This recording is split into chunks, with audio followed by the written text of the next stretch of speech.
अयोध्या में नाबालिग लड़की से गैंगरेप के मुख्य आरोपी और समाजवादी पार्टी के नेता मोइन खान की बेकरी पर योगी सरकार का बड़ा एक्शन देखने को मिला। यहां पर बुलडोजर चला है। उसकी बेकरी को पुलिस और प्रशासनिक अमला अवैध तरीके से बनाई गई बेकरी को गिराने के लिए पहुंचा और इस ध्वस्तीकरण को अंजाम दिया। बुलडोजर के साथ प्रशासन की टीम पहुंची और पहले मोइन की बेकरी को खाली कराया गया। भारी संख्या में पुलिस फोर्स की तैनाती की गई। गैंगरेप का मुख्य आरोपी और एसपी नेता मोइन खान को गिरफ्तार किया गया।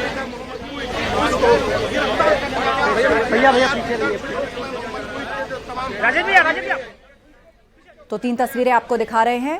मोइन खान जो इस मामले में आरोपी है, उसकी बेकरी को आज प्रशासन ने ध्वस्त किया है। प्रशासन का बुलडोजर यहां पर पहुंचा और उसकी बेकरी को डिमोलिश कर दिया गया। मोइन खान जो इस वक्त जेल में है, गैंगरेप का संगीन आरोप उसके ऊपर है और इस बीच प्रशासन ने यह एक्शन लिया और उसकी अवैध जमीन पर बनी हुई बेकरी को गिराया गया। इससे पहले बेकरी को खाली कराया गया, अंदर रखा सारा सामान बाहर निकाला गया और उसके बाद प्रशासन के बुलडोजर ने इस बेकरी इस दौरान पुलिस की कड़ी सुरक्षा रही और सिक्योरिटी के बीच में प्रशासन ने इस कार्रवाई को अंजाम दिया। हम कानूनी प्रक्रिया के उपरांत उस परिसर को भी खाली कराएंगे। इनके द्वारा अगर ये नहीं खाली करते हैं तो उस पर डिमोलिशन की कार्रवाई की जाएगी। हम कानूनी प्रक्रिया के उपरांत उस परिसर को भी खाली कराएंगे। इनके द्वारा अगर ये नहीं खाली करते हैं तो उस पर डिमोलिशन की कार्रवाई की जाएगी। मोइन खान ने बेकरी बनाने के लिए अवैध जमीन पर कब्जा कर रखा था। एक बाउंड्री वॉल भी गिराई गई जो तालाब के पास बनी थी। अवैध तरीके से सरकारी जमीन की प्लॉटिंग कर मोइन खान ने इस पर कब्जा किया था। जिला प्रशासन ने इस पर कार्रवाई की है और शॉपिंग कॉम्प्लेक्स में बैंक होने के कारण खाली कराने का नोटिस दिया गया है।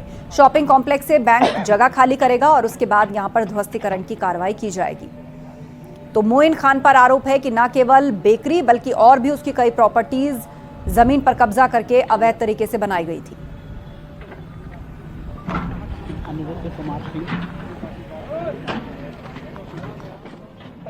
के आरोपी मोइन खान की दिया गया है। सीएम योगी ने जो रेप की जो पीड़िता थी उसके परिजनों को आश्वासन दिया था कि सख्त कार्रवाई करेंगे। उस सख्त कार्रवाई की कड़ी में आप देखिए किस तरह से यहाँ बेकरी हुआ करती थी, अब यहाँ मैदान नजर आ रहा है। इस बेकरी को जमींदोज कर दिया गया है। साफ मैसेज है कि अगर कोई इस तरह की हरकत करेगा तो सीएम योगी उसको बख्शेंगे नहीं और उसी कड़ी में मोइन खान की जो बेकरी थी उसको नेस्तनाबूद कर दिया गया। यही नहीं, हम आप दिखाते हैं कि ये जमीन जो है वो तालाब की जमीन पर अवैध कब्जा करके इस बेकरी को बनाया गया था। इसके साथ ही जो तालाब है, तालाब के बगल में इसका एक प्लॉट था, अवैध तरीके से प्लॉट को भी कब्जा किया था और उस कब्जे को लेकर प्रशासन ने जांच की तो मालूम पड़ा कि वो प्लॉट भी जो है वो अवैध तरीके से कब्जा किया था। आज आप दिखाते हैं कौन सा प्लॉट है। देखिए ये प्लॉट है जो तालाब के किनारे प्लॉट है, उसके साथ उसका शॉपिंग कॉम्प्लेक्स के पीछे इसका प्लॉट था। उस प्लॉट की बाउंड्री को भी जमींदोज कर दिया गया क्योंकि ये सरकारी जमीन अवैध कब्जा करके जो प्लॉटिंग की गई थी इसको भी जिला प्रशासन ने बुलडोजर तलवार को जमींदोज कर दिया। कुल मिला के मैसेज साफ है सीएम योगी का कि जो भी उत्तर प्रदेश में कानून को हाथ मिलेगा वो उसको बख्शेंगे नहीं। इसी तरह से मोइन खान के गुरूर को मिट्टी में मिला दिया गया। केबी शुक्ला, न्यूज़ 18, मदरसा, अयोध्या। यहाँ पे भदरसा में ये ग्राम समाज की ज़मीन थी, मतलब तालाब की ज़मीन थी और उसी पे ये अवैध निर्माण पाया था, जिसको एसडीएम सोहाल द्वारा जांच करके इसके संबंध में अपनी आख्या और अपनी रिपोर्ट प्रस्तुत की थी। और आप देख भी रहे हैं बगल में जो तालाब बना हुआ है उसी के तहत जो है ये कार्रवाई की गई है, ध्वस्तीकरण की।